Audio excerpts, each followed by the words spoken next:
Ron, did you see this? The TV specials that are doing huge in the ratings, they're all the classic Christmas cartoons and specials, like Rudolph the Red-Nosed Reindeer, Frosty the Snowman, Charlie Brown Christmas. Now, do they still make new specials for the kids, or the kids just kind of forced to watch the stuff that their parents grew up with? What they'll do now is they'll put something like straight to DVD, and some of those will make like ABC Family or something like that. But you're talking about the real specials that all the kids can get.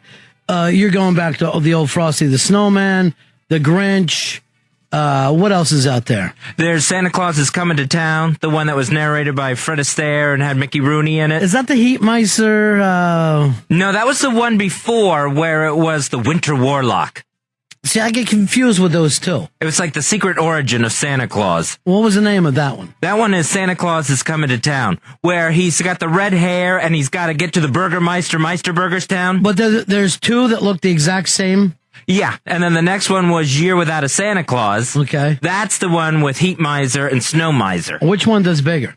I think it's the original. Yeah. Santa Claus is Coming to Town with the Winter Warlock. And this is my favorite line. Winter, please. When he decides he's going to be nice and wants to be called by his first name. Winter, please. I don't keep up with all of them, but I'm glad they're still out there.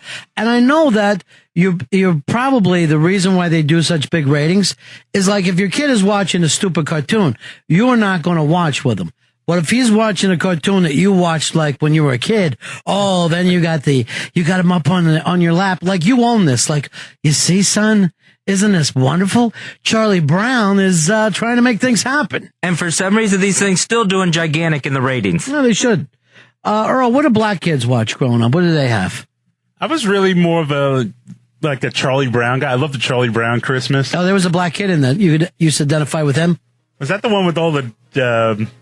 which one was the dirt kid? Like Pigpen? Yeah. Pigpen wasn't black. He was just dirty. Yeah. Yeah, but Earl.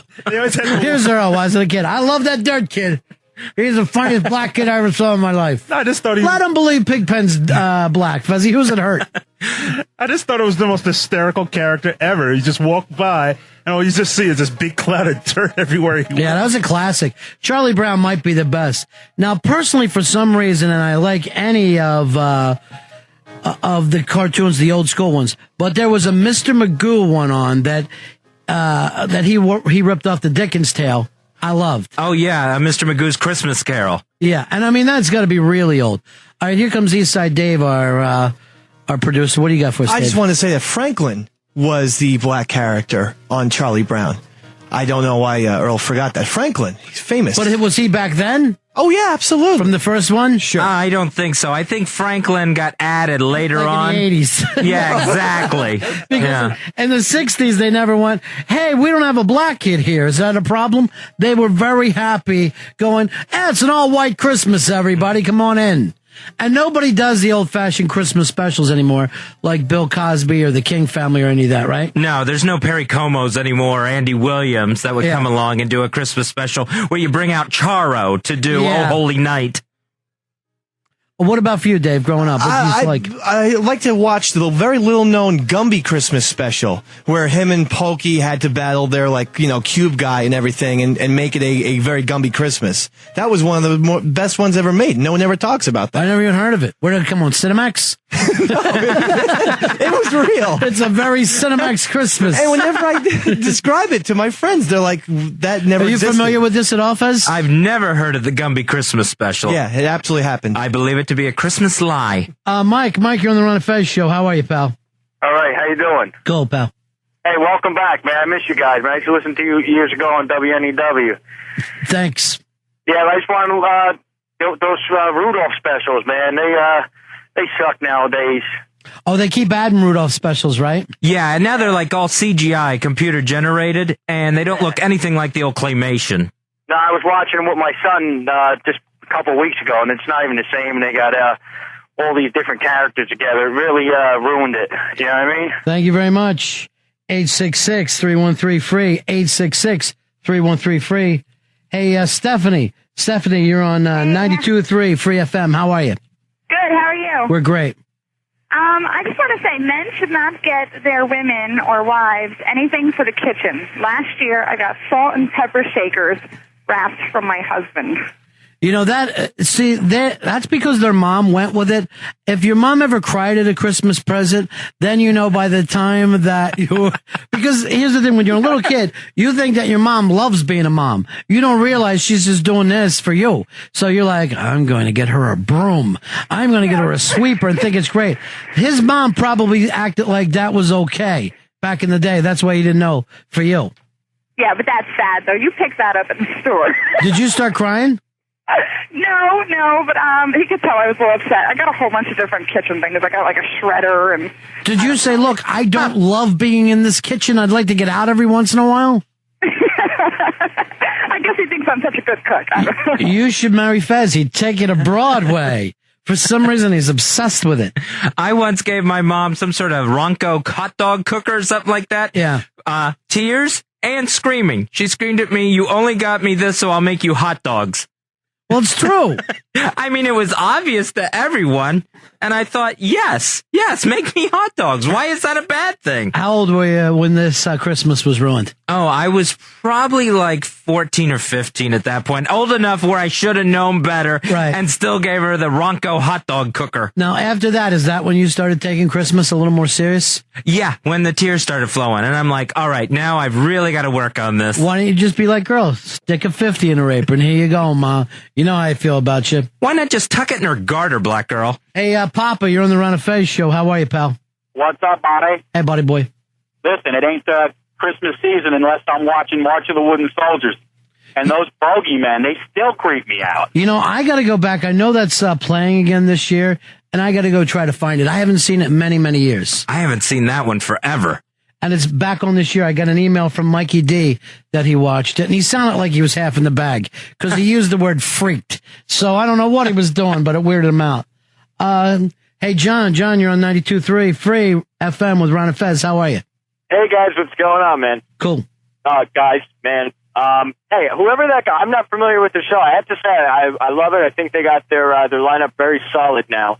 We're pulling the station together. All thanks to John Manelli. He's getting this thing rolling now. Nice. Whoever, I don't know, so I'm not familiar. The guy who saw the Gumby Christmas, I remember that very fondly. All right, that's our producer, Eastside Dave. Come on in, Dave, and say hi to everybody. He saw the same special as you, the Gumby Christmas. Oh, fantastic.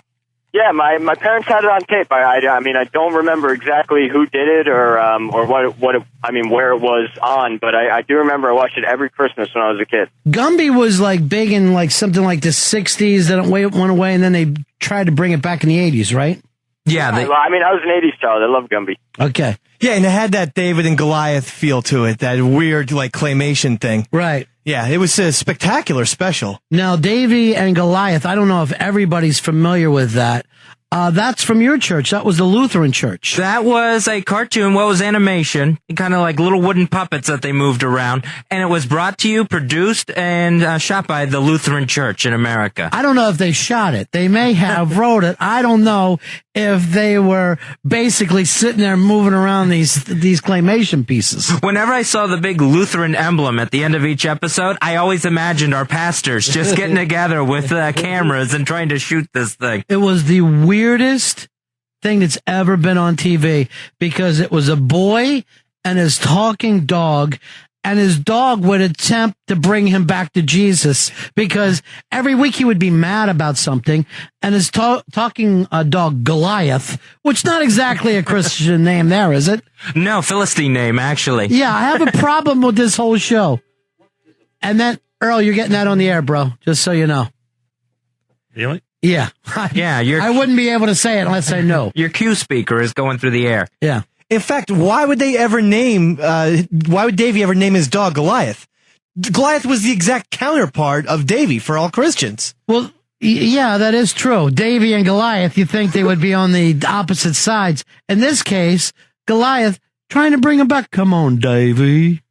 What would Jesus do, Davey? That kid, that Davey, got into so much trouble every damn week. It would be one of the 10 Commandments. He would steal something. He would bear false witness, and Goliath would have to talk him down.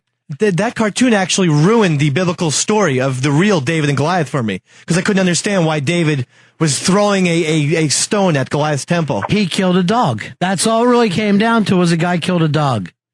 Hey, let's go to Joe. Joe, you're on the Ron and Fez show. Hey, what's up, guys? Hey, buddy. Big Ass 2112. I got the best Christmas show ever. You guys didn't mention it yet. Remember Emmett Otters Jug Band Christmas? Yeah, that was a big, I think, HBO show, wasn't it? Yeah, that was the best. I would watch that every year. I love the band. I thought it was on ABC. It was Jim Henson's Muppets. Right. And they would have Kermit the Frog narrate it and then talk about Emmett Otter and the River Bottom Nightmare Band. Yeah, and he was so broke he couldn't even have a Christmas tree. Remember that? He had the Christmas branch. Yeah, things didn't go his way, but then at the end, I think him and his band pulled everything together nice. What was the name of the electric band? Oh, yeah, the River Bottom Nightmare Band. Oh, I did that twice? I didn't know where you were going. Foundry Music, Jeff. Hey, how you doing, Jeff? Hey, buddy. Thank you very much for the basket you sent us. That was very kind. Oh, you're welcome. How many pieces did it get smashed into? Thanks, Dave. Yeah, well, Dave is a little bit of a ham and egger, but what are you going to do? Yeah.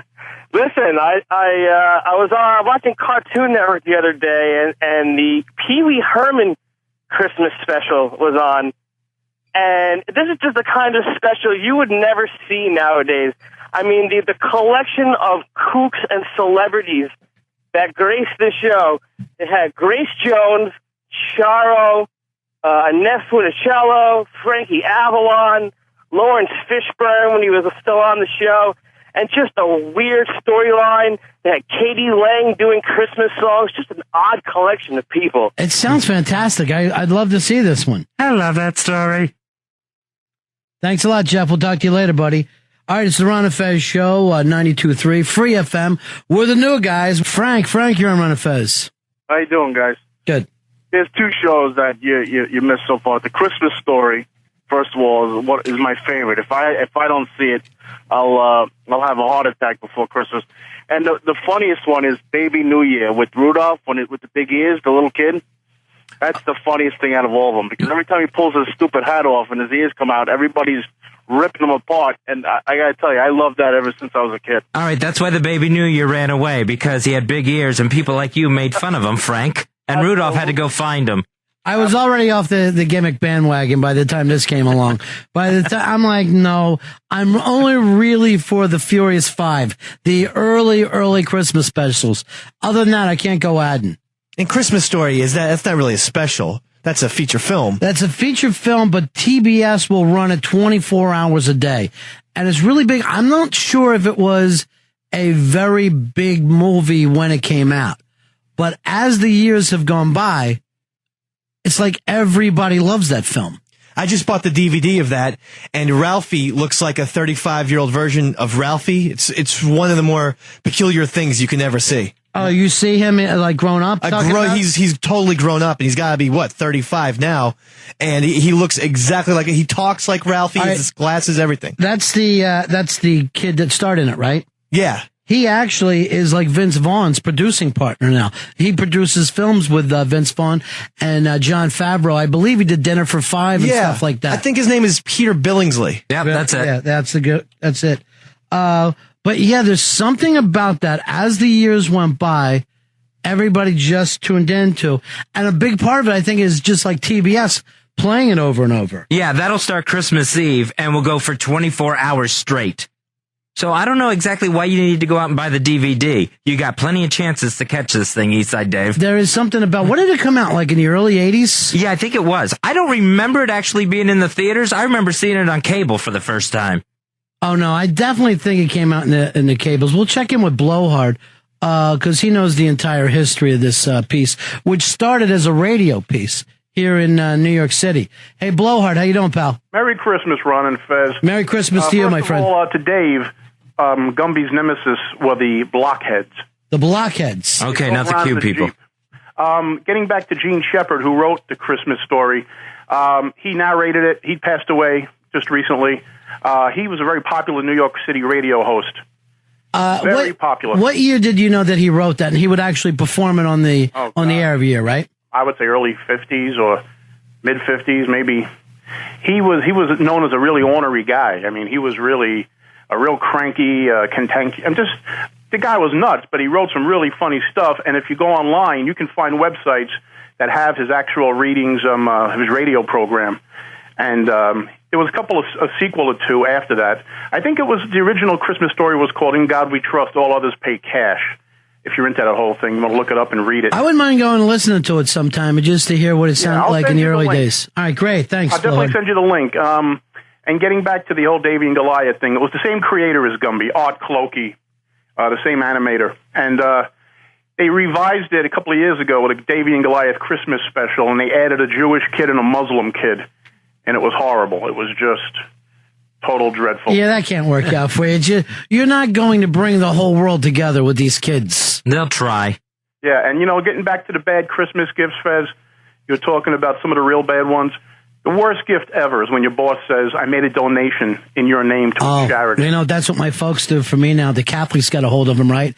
So they do something, and then a prayer is said at my name at some cathedral in D.C., I'm like, thanks, Ma. I really appreciate it. That's always like the worst gift, especially if it's a charity that you're not really very fond or very enthusiastic. Like the Catholics. Sure. Yeah, pretty much. Well, believe it or not, I was planting trees in Israel because I worked in the textile business back then, and it's also like George Costanza and the Human Fund. Right. But I just wanted to wish you guys in the Ron Fez Nation a very Merry Christmas, Happy New Year, and much success in 2007. Thank you. We'll talk to you then, my friend. Take care, my brothers. Take care. Everybody from ronfez.net, I guess. Well, there's some kind of party going over at Hooters as we speak right now. Yeah, Hooters in Manhattan. If you're in the city, you can check it out at Hooters, 56th Street and Broadway. That's where the ronfez.net gang is hanging out. Hey, Hard Rock Johnny, what do you say, pal? Oh, boys, how are you? Good. My favorite Christmas special is The Year Without Santa with Mr. Heat Miser. That's the one I was asking Fezzi about. And I guess there's two different ones, and I don't know which is which. Yeah, the first one is Santa Claus is Coming to Town, and then that's the second one. This is like the sequel, Year Without a Santa Claus.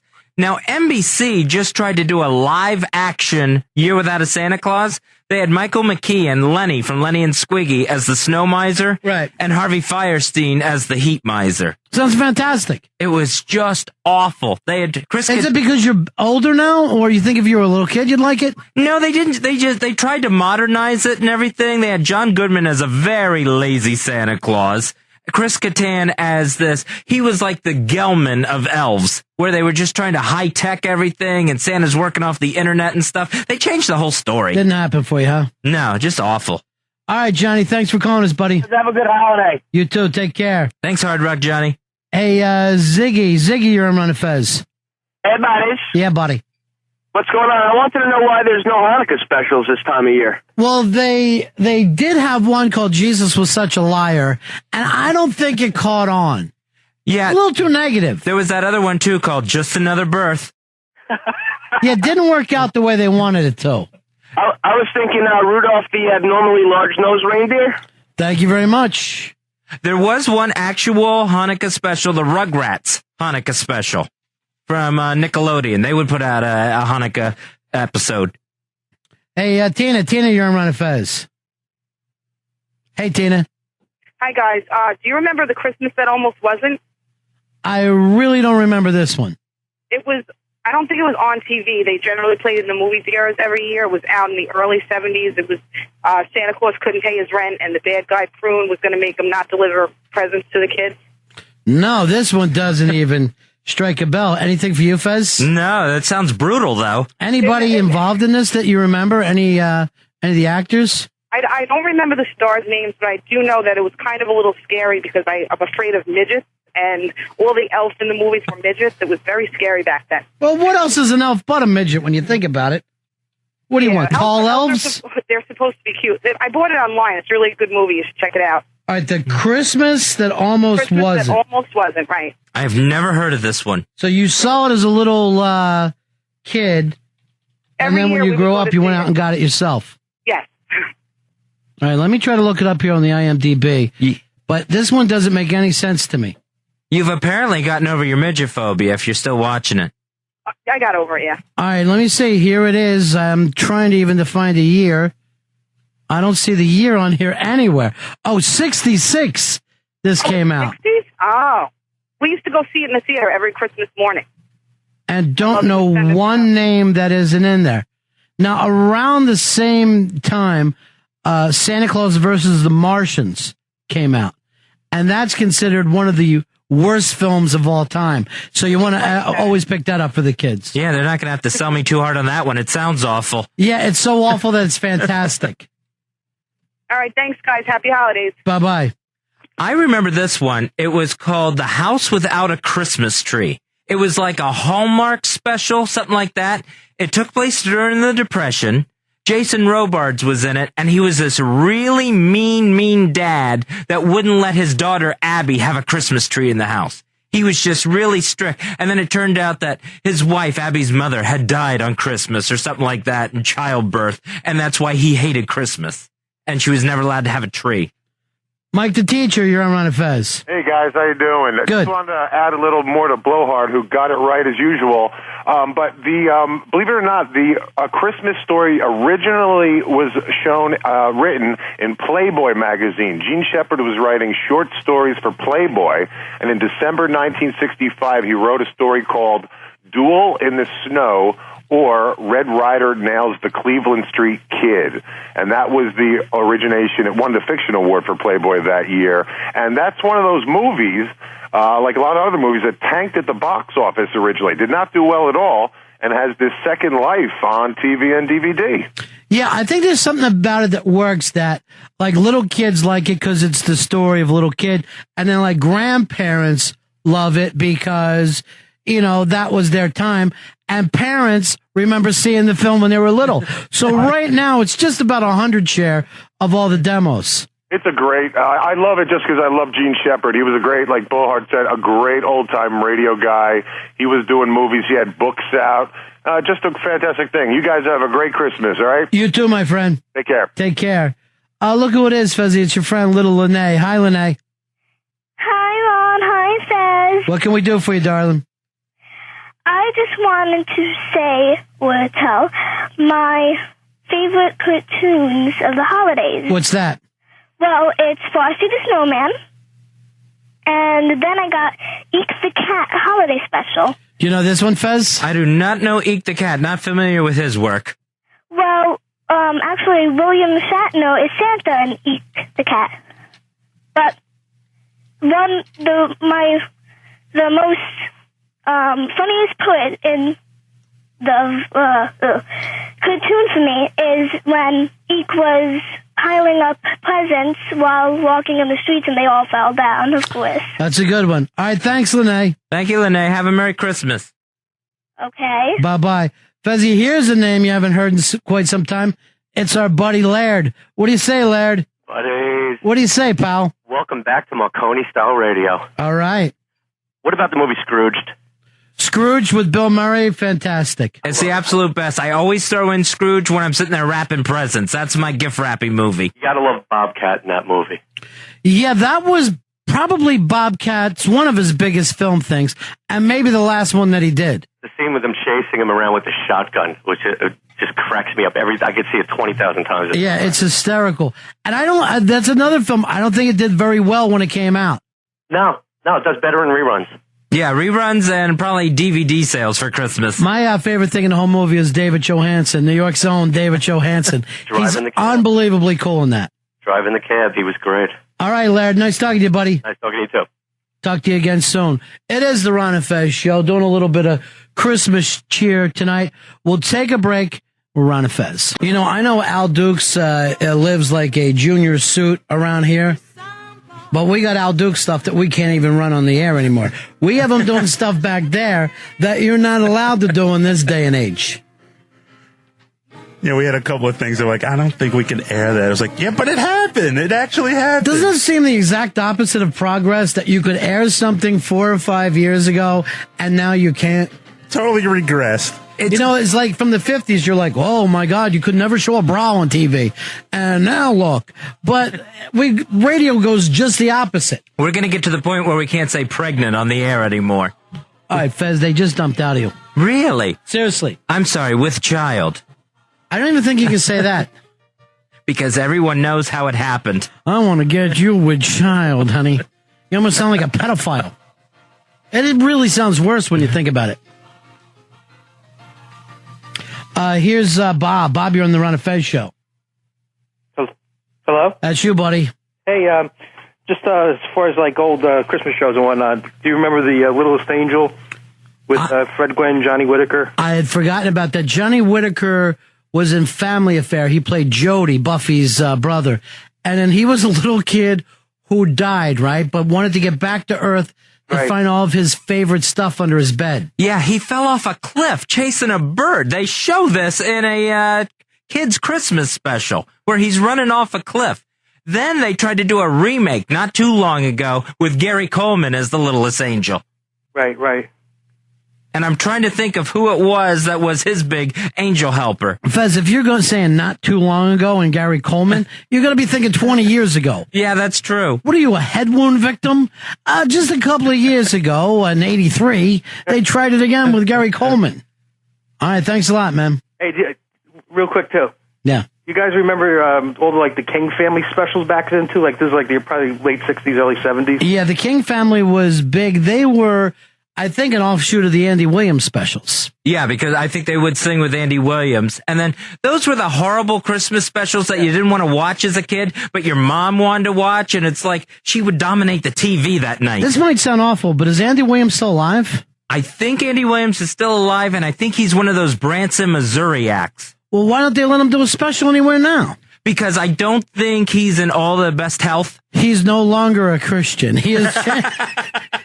He's one of those people who, I think now when we die, that's just it. There's nothing but darkness. He's become jaded in his very old age. Let's just say the faith leaked out of me as the years went by. Faith, you're on the Ron and Fez show. How you doing, Faith? Hey, buddies. Hey, buddy Let me girl. put down my steak sandwich. Oh, now I'm starving. You were talking about Santa Claus versus the Martians a little while ago. Now, hold on for 1 second. Earl, we got any steak sandwiches over there? We're fresh out. I feel like killing you. Go ahead, Faith. The Santa Claus versus the Martians. That was done, the guys at Mystery Science Theater 3000 did that. Would that be a great present for me, Fuzzy? I hope you got that for me. I would love to see this. That is not your Christmas gift. You'll get your Christmas gift later. I can't wait to open it up. When I see that Santa Claus versus the Martian on Mystery Science Theater, I'm going to go out of my mind. I don't have that for you. And you get me anything good? Yeah, I got you something good. But I didn't get you the Santa Claus versus the Martians, and it's a little late now to get it for you. I want you to know something. What's if that? I open up the Drowsy Chaperone, I'm choking you out in front of my family. To me, I hear that it's a great play, and it's getting good reviews. Why don't you just come out and just stop it? Come out? You know what I'm saying. I don't understand. Justin, you're on the Ron and Fez show. Hey, how you guys doing? Hey. So I got the most awesomely horrible horror Christmas movie ever created. It was called Santa's Sleigh, and it came out a couple of years ago. Bill Goldberg from the WWF plays Santa. First of all, how's a guy named Goldberg ever going to get to be Santa? And B, I don't like the idea of mixing horror in with a Christmas thing. There's one coming out on Christmas Day this year. It's some sort of Christmas horror film, slasher film. And the Catholic League is very upset with the Weinsteins that this is coming out on Christmas. Well, they're upset with the Weinsteins, but it has nothing to do with this movie. So it's another one of these, just brutal slashing on Christmas Day. The Catholic League has said to the Weinsteins, how do you not see it? It's so obvious. There he is, the Savior. You really don't think that's the Savior? Not buying it. Sorry. Still waiting. We're the Weinsteins, and we just don't think it's him. Elijah's got to get here first. What happened to the Weinsteins anyway? They used to make such great films, and now everything is crap. Yeah, I think it's an everything must go sale. They're putting everything out there, including bad Christmas horror films. Oh, you're wrong, Fez. They got rid of all the old Miramax stuff. This is all the brand new company, the Weinstein Company. Oh, okay. Miramax is like 2 years ago. That's all done, and it's owned by Disney now. They're not even attached with it. So they're off on their own, and these new films that they're making are not like the films that made them famous. It's sad, really. Yeah, it's like they're not even trying anymore. Just to have Santa Claus getting murdered on Christmas Day. Now you make me want to go. Vinny, you're on Ron and Fez. How are you? Hey, boys, how are you? Everybody's forgetting one of the greatest cartoons of all time, Mr. Magoo's Christmas Carol. I told Fez this earlier. This is my favorite.